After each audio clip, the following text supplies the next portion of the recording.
I'm Miss Jones, and this is a short video to explain how to use dual coding to revise in English.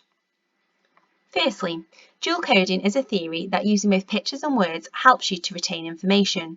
For example, to help us remember the term dual coding, we could use these two images, the picture of a piece of writing and the picture, and that would help us to remember that dual coding is the combination of both words and pictures to help us to remember information. Dual coding is a really useful revision strategy which can be used across a range of different subjects, not just in English. It can help us to condense information, and it can also help us to remember keywords, events, processes and ideas.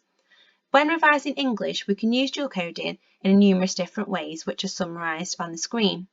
I'm going to go through a few of these in a little bit more detail.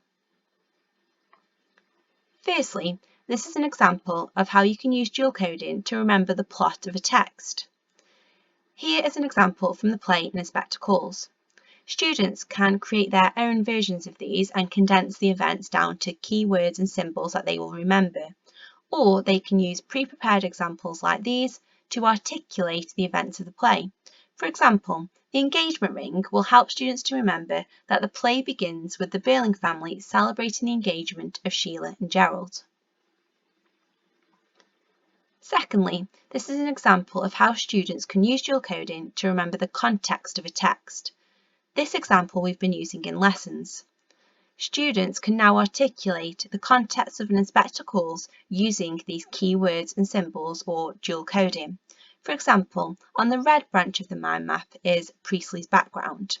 The picture of Britain, the factory and the soldier will now help students to articulate that Priestley was born in northern England in the industrial town of Bradford and served in World War I, but was angered that working class soldiers were viewed as expendable.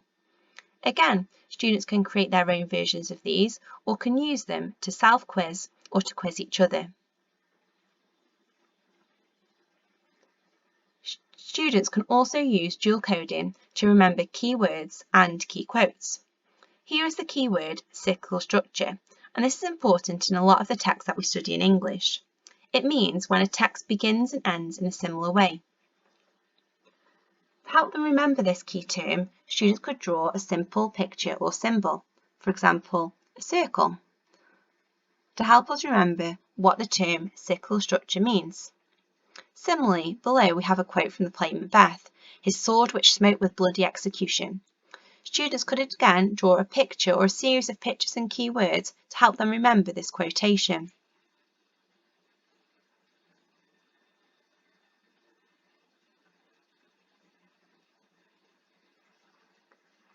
Here, the fact that the sword smokes with bloody execution shows that Macbeth has done so much killing that blood is flying from his sword. Students could draw something like this to help them remember not just the quote, but also its meaning.